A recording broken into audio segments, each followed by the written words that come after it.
So dear students, this is the first video of chapter 12 linear programming, class 12 maths and CRT. So in this video I will be discussing about what is linear programming and related concepts. So for that we will be dealing with an example, and with the help of this example we will be understanding the various terminologies and concepts. See the example. A furniture dealer deals only in two items, tables and chairs. He has rupees 50,000 to invest and has storage space of at most 60 pieces. A table costs rupees 2,500 and a chair rupees 500. He estimates that from the sale of one table he can make a profit of rupees 250 and from the sale of one chair a profit of rupees 75. Find how many chairs and tables he should sell to maximize his profit. तो ये question है कि एक furniture dealer है जो table और chair में deal करता है, उसका टोटल इन्वेस्टमेंट बिजनेस में लगाने के लिए 50,000 है और स्टोरेज स्पेस मतलब उससे गोडाउन में मैक्सिमम 60 पीसेस वो रख सकता है। टेबल का कॉस्ट उसके लिए 2,500 है, चेयर का कॉस्ट 500 है और वो उसको एस्टिमेट करता है कि एक टेबल के सेल से उसको प्रॉफिट होता है 250 का और एक चेयर से प्रॉफिट होता है 75 रुपीज़ का। तो यहाँ क्वेश्चन क्या है कि how many chairs and tables he should sell, मतलब कितना चेयर और टेबल उसको सेल करना चाहिए जिससे कि उसको मैक्सिमम प्रॉफिट हो जाए। तो ये आपका एक वर्ड प्रॉब्लम है, यहाँ पे मैक्सिमाइज करना है आपको प्रॉफिट को। तो इसमें सबसे पहले आपको ऑब्जेक्टिव फंक्शन आइडेंटिफाई करना होता है। ऑब्जेक्टिव फंक्शन क्या है यहाँ पे, मतलब उसका ऑब्जेक्ट क्या है। ऑब्जेक्ट क्या है, मैक्सिमाइज द प्रॉफिट। तो ऑब्जेक्टिव फंक्शन यहाँ पे प्रॉफिट होगा। अब इसको यहाँ पर डिफाइन करेंगे अभी।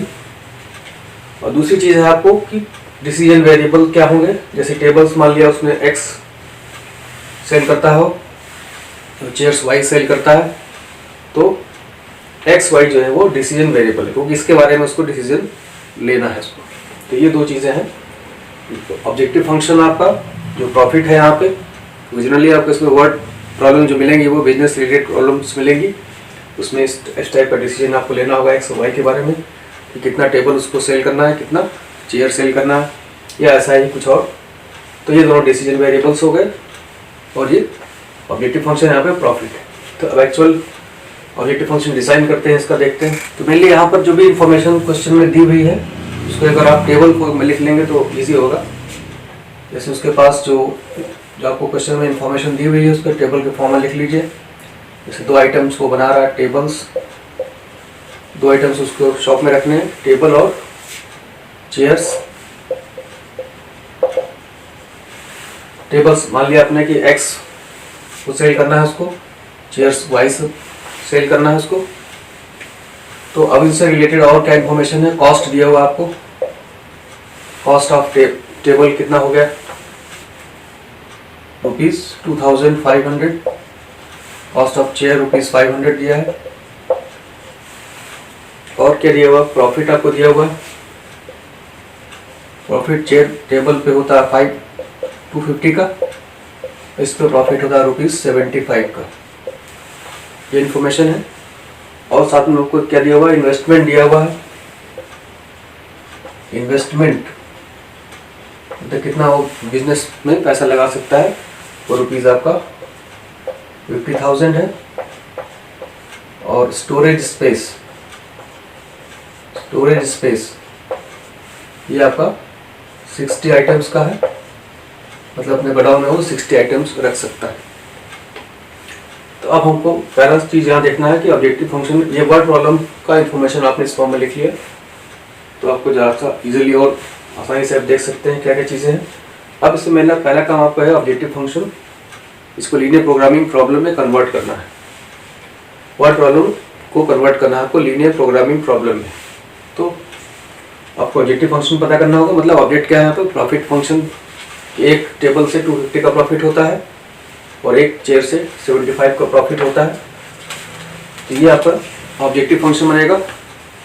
इसको मैक्सिमाइज करना है, maximise z equal to x table वो ले रहा है और एक टेबल पर 250 का प्रॉफिट है तो x टेबल पर 250x प्रॉफिट हो जाएगा। और एक चेयर पे 75 का प्रॉफिट होता है, तो y चेयर से तो 75 y का प्रॉफिट हो जाएगा।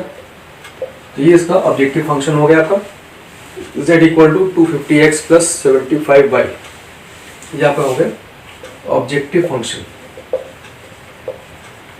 ऑब्जेक्टिव फंक्शन ये बन गया आपका, और डिसीजन वेरिएबल्स x और y है। अब इसके बाद जो नेक्स्ट स्टेप है कंस्ट्रेंट्स लिखना है आपको, लिखेंगे आप सब्जेक्ट टू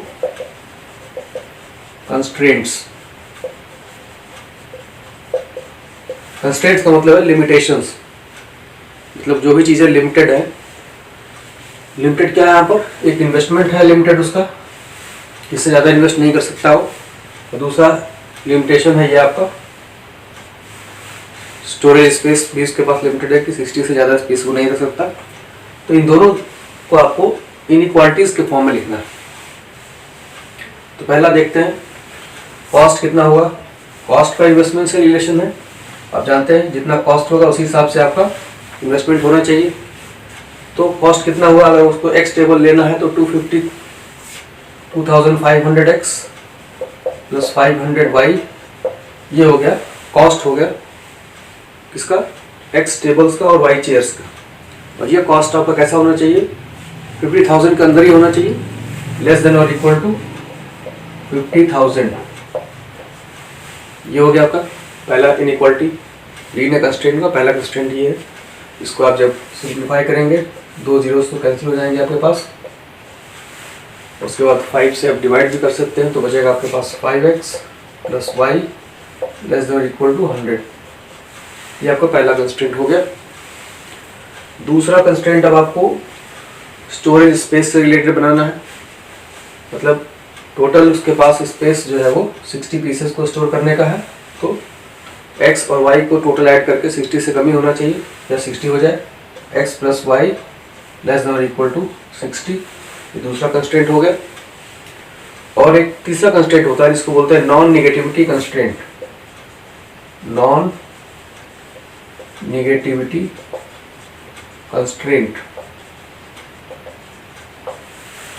ये मतलब है कि इसका क्या मतलब है कि x ग्रेटर देन और equal to 0, y greater than और इक्वल टू 0, क्योंकि यहाँ x और y पॉजिटिव ही होने चाहिए, क्योंकि नेगेटिव वैल्यूज का बिजनेस वर्ल्ड में ज़्यादा कोई मतलब मीनिंग नहीं है।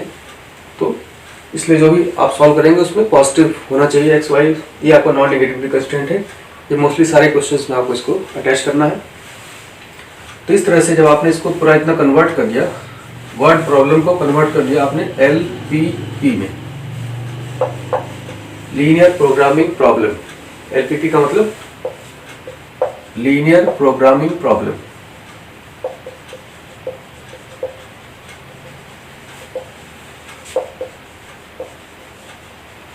ये कन्वर्ट कर दिया आपने। तो ये आपका ये स्टेप को आपका कहते हैं इसको formulation of LPP। Formulation of LPP। अभी तक जो आपने किया कि वर्ड प्रॉब्लम्स आपको दिया हुआ था क्वेश्चन में, उससे आपने ये LPP बना दिया। LPP में क्या क्या मेन चीज़ें हैं, ऑब्जेक्टिव फंक्शन है आपका, जो यहाँ पर 250x प्लस 75y z हो गया, इसको मैक्सिमाइज करना है, ये ऑब्जेक्टिव फंक्शन।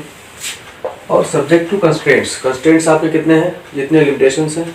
एक आपका 50,000 इन्वेस्टमेंट वाला कंस्ट्रेंट होगा जो कॉस्ट से रिलेटेड है, और दूसरा स्टोरेज स्पेस से मतलब x plus Y less than 60, और तीसरा ये आपका नॉन नेगेटिविटी कंस्ट्रेंट होगा। ये सारे क्वेश्चंस में आपको रखना है। तो ये LPP होगा फॉर्मुलेशन। ये स्टेप आपका कहा जाता है फॉर्मुलेशन ऑफ LPP। इतना क्लियर हो गया आपको क्या चीज़ें हैं, किस टाइप के क्वेश्चंस। ये ऑप्टिमाइजेशन प्रॉब्लम बोलते हैं इसको, जहाँ पे कोई चीज़ आपको मैक्सिमाइज या मिनिमाइज करना है। जैसे मैक्सिमम मिनिमम में भी इस टाइप के क्वेश्चंस आपने किए होंगे डेरिवेटिव से, लेकिन यहाँ का मेथड विदाउट यूजिंग डेरिवेटिव है। यहाँ मेरे को ग्राफ मेथड यूज करना है। तो ये आपका अब आपका वर्ड प्रॉब्लम से अब आप LPP पर आ गए। अब LPP को सॉल्व करना है। नेक्स्ट स्टेप कि कैसे LPP को सॉल्व करेंगे। इतना स्टेप आपका क्लियर हो गया कि वर्ड प्रॉब्लम को पहले कन्वर्ट करना है, आपको फॉर्मुलेट करना है LPP में, लीनियर प्रोग्रामिंग प्रॉब्लम। और यहाँ इसको लीनियर क्यों कहते हैं आप ये भी देख सकते हैं। यहाँ से लीनियर का मतलब ये सारे जो इनइक्वालिटीज होती हैं ये सब लीनियर होते हैं, क्योंकि इसमें x और y की पावर्स यहाँ पे 1 ही होते हैं, इसलिए सारे लीनियर है। इसीलिए इसको लीनियर प्रोग्रामिंग प्रॉब्लम कहा जाता है। और प्रोग्रामिंग वर्ड जो यहाँ पर आया प्रोग्रामिंग, को आप प्रोग्राम से जोड़ सकते हैं। जैसे आपके पास एग्जामिनेशन का प्रोग्राम होता है, या कोई मैरिज है, घर में कोई फंक्शन है, उसका प्रोग्राम है। प्रोग्राम का मतलब एक उसके लिए फिक्स टाइम डेट आप डिसाइड करते हैं।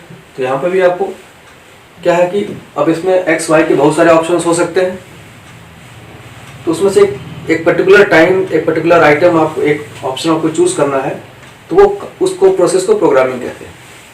जैसे आपको अगर कोई डेट शीट बनाना है एग्जाम के लिए, या कोई प्रोग्राम के लिए आपको डेट टाइम ये सब डिसाइड करना है, तो कई चीज़ें आप देखेंगे, उस दिन छुट्टी है कि नहीं, उस दिन कितने लोग फ्री होंगे, क्या होंगे, ये सब चीज़ देखेंगे।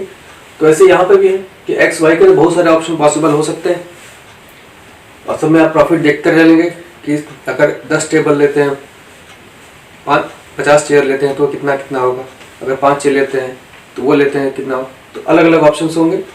उसमें से कोई एक ऑप्शन कौन सा आपका सूटेबल होगा, सूटेबल मतलब जो मैक्सिमाइज कर देगा प्रॉफिट को, तो कई ऑप्शन में से एक ऑप्शन चूज करना आपको, वो जो पर्पस के हिसाब से आपका होगा।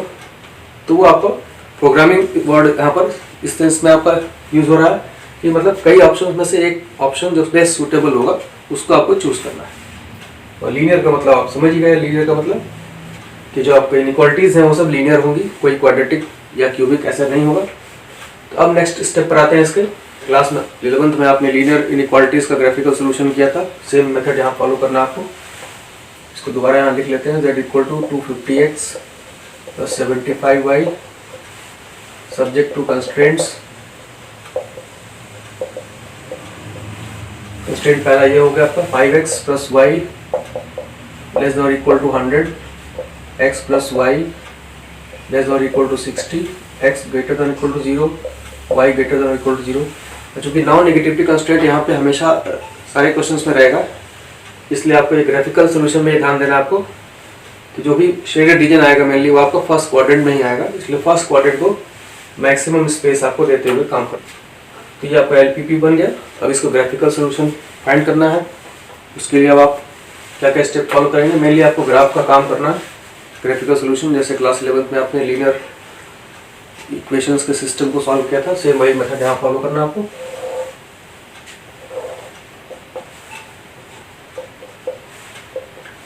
तो क्या करना है, दो इनइक्वालिटीज मेनली हैं आपके यहाँ पर, 5x plus y equal to 100 equation में कन्वर्ट कर लिया। इसको इंटरसेक्ट फॉर्म में चेंज करेंगे तो x upon 20 plus y upon 100 equal to 1। ये पहली इनइक्वालिटी होगी। दूसरे के लिए आपको आ जाएगा x plus y equal to 60 और x upon 60 plus y upon 60 equal to 1 और x greater than 0, x equal to 0 क्या हुआ आपका, ये y एक्सिस हो गया, और y इक्वल टू 0 क्या हो गया, ये x एक्सिस हो गया। ये लाइन्स हैं आपकी। अब शेडिंग सबका देखना होगा आपको। शेडिंग के लिए इजीली आप ओरिजिन ले सकते हैं, यहाँ पर ओरिजिन रखेंगे, ओरिजिन साइड आपका आ जाएगा, ओरिजिन साइड का शेडिंग होगा। यहाँ भी ओरिजिन साइड होगा आपका। और इन सब में आपका कोई और पॉइंट लेना होगा, जैसे मोस्टली आपको y एक्सिस के राइट का पोर्शन लेना है और x एक्सिस के ऊपर का पोर्शन लेना है, ताकि फर्स्ट क्वाड्रेंट में ही मेनली आपको सारा शेडिंग है। अब इसके अकॉर्डिंग आप अपना स्केल चूज कर लीजिए। मैक्सिमम 100 तक है, 20, 40, 60, 80, 100, 20, 40, 60, 80, 100। अब आपको पहली लाइन ड्रॉ करना है आपको, 5x प्लस वाई 100। तो x इंटरसेप्ट आपका 20 है, y इंटरसेप्ट 100 है। इन दोनों पॉइंट को ज्वाइन कर देना आपको। ये लाइन आपकी आ जाएगी, पहली लाइन आ गई आपकी 5x plus y equal to 100। Shading आपके ओरिजिन की तरफ ही रहेगी इसकी, x 20 y 100। दूसरी लाइन है आपकी ये x 60 y 60, x 60 यहाँ पे हुआ, y 60 ये हो गया। इन दोनों को ज्वाइन कर देना है आपको। तो ये आपको ज्वाइन कर देना है, ये आपका होगा x plus y equal to 60। इसका भी शेडिंग ओरिजिन साइड में ही होना है। तो आप सारी शेडिंग कंबाइन करेंगे, y एक्सिस के राइट में, x एक्सिस के ऊपर, दोनों ओरिजिन साइड में। तो आपको इस तरह से एक ये पॉइंट मिल जाएगा। अब यहाँ पर 2-3 और टर्म्स आपको ध्यान रखना है। जो शेडेड रीजन आएगा इसको बोलते हैं आप feasible region. Shaded region is called feasible region, मतलब सोल्यूशन, इसी में पॉसिबल सॉल्यूशंस मिलेंगे आपको। और अनशेडेड रीजन आपका इनफिजिबल रीजन है आपका, इसको आप इनफिजिबल रीजन बोल सकते हैं। Unshaded region is your infeasible region, मतलब जो भी सॉल्यूशंस आपको मिलेंगे वो इसी रीजन में मिलेंगे। आप अनशेडेड रीजन में कोई भी आपको सॉल्यूशन नहीं मिलेगा। और दूसरी बात, आपको फिर सॉल्यूशंस की बात आएगी। सॉल्यूशंस आपके जो भी आएंगे वो इसी रीजन में मिलेंगे, जो शेडेड रीजन होगा आपका। फिजिबल सॉल्यूशंस, फिजिबल सॉल्यूशंस मतलब कोई भी पॉइंट आपका जो शेडेड रीजन में है, any point in shaded region, in the shaded region. ऐसे ही आपका इनफिजिबल सॉल्यूशन होगा। इनफिजिबल सॉल्यूशन आपका any point in the outside, जो अनशेडेड रीजन में होगा। तो ये सब कुछ टर्मिनोलॉजीज हैं जो आपको ध्यान रखना है। तो ये क्वेश्चन आपका यहाँ तक ग्राफिकली आपने प्लॉट कर दिया। शेडिंग यहाँ पे मिल गई, पॉइंट्स को मार्क कर दीजिए आप। ये ओरिजिन है, ये ए पॉइंट, ये बी पॉइंट, ये सी पॉइंट। अब मेनली आपको जो सॉल्व करना है, इसमें करने में ये देखना आपको कि जो भी रीजन आपको मिला है फिजिबल रीजन, उसके कॉर्नर पॉइंट्स फाइंड कर लेंगे। इसीलिए इसको कॉर्नर पॉइंट मेथड बोलते हैं। तो कॉर्नर पॉइंट यहाँ लिखिए आप, कॉर्नर पॉइंट, और सब पे आप z निकालते चलेंगे। जैसे कॉर्नर पॉइंट आपका ये है ओरिजिन 0 0, ए पॉइंट है आपका, बी पॉइंट है और सी पॉइंट है। ओ, ए, बी और सी। बी ए पॉइंट आपका 20 0 है, बी पॉइंट आपका ये है, इसको सॉल्व करके फाइंड करना पड़ेगा आपको। और सी पॉइंट आपका 0 60। तो बी को फाइंड करना होगा आपको। कैसे फाइंड करेंगे? बी को फाइंड करने के लिए सॉल्व करना पड़ेगा आपको दोनों। तो बी को फाइंड करने के लिए दो इक्वेशंस आपके पास हैं। ये लाइन, एक लाइन ये है आपकी x 5x + y = 100, दूसरी लाइन ये है x + y = 60। इनको सॉल्व कर लीजिए। 5 + x y = 100, x + y = 60। इसको सॉल्व करेंगे तो 4x = 40, x = 10 आ जाएगा और y = 50 आ जाएगा। इस तरह से ये पॉइंट आपको b मिल जाएगा। 10 50 मिल गया। अब आपको क्या करना है? z निकालना है। z ये है आपका 0 0 पे निकालेंगे तो z आपका 0 आएगा। 20 0 पे निकालेंगे, x को 20 रखेंगे यहाँ पे, तो यहाँ पर 250 × 20, y तो 0 है, ये कितना आ जाएगा आपका? 550 के आगे 3 0, 5000 आ गया। 10 50 पर देखिए आप, x को 10 रखेंगे तो 2500 प्लस y को 50 रखना आपको, 75 × 50। ये पूरा सॉल्व कर लेंगे, आपका आएगा 6250। इसको पूरा सॉल्व करके ये मिलेगा। और इसको आप लेंगे तो यहाँ पर पहला टर्म 0 होगा प्लस दूसरा 75 × 60। इसको सॉल्व करेंगे आप 4500।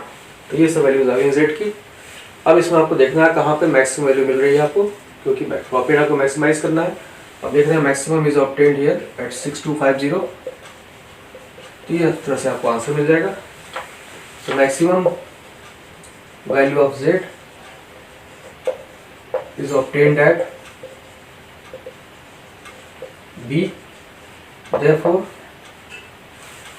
maximum profit is obtained when 10 tables and 50 chairs. When 10 tables and 50 chairs are sold. ठीक है, इस तरह से आपको ये आपका आंसर हो जाएगा इसका। तो ये आपका मेथड है लीनियर प्रोग्रामिंग प्रॉब्लम को सॉल्व करने का। कि क्या क्या चीज़ें, टर्मिनोलॉजीज क्या क्या आती हैं इसके अंदर, वो आपने देख लिया। वर्ड प्रॉब्लम से कैसे आपको LPP कन्वर्ट करना है, फिर LPP को सॉल्व कैसे करना है आपको वो आपने देख लिया यहाँ पे कि LPP को सॉल्व किया आपने, कॉर्नर पॉइंट्स मिले, कॉर्नर पॉइंट्स में सबसे आपको Z की वैल्यू निकालनी है। Z के लिए ये फॉर्मूला है आपका, इसका यूज़ करेंगे और जहाँ पर मैक्सिमम वैल्यू आएगी आपकी, क्योंकि प्रॉफिट मैक्सिमाइज करना है तो वो पॉइंट आपको नोट करना। वहाँ पर X 10 है, X क्या था, टेबल्स का नंबर था, Y 50 है, इसलिए आंसर आपका आ जाएगा maximum profit is obtained when 10 tables and 50 shares are sold, मतलब प्रॉफिट क्या होगा 6250। So that's all in this video.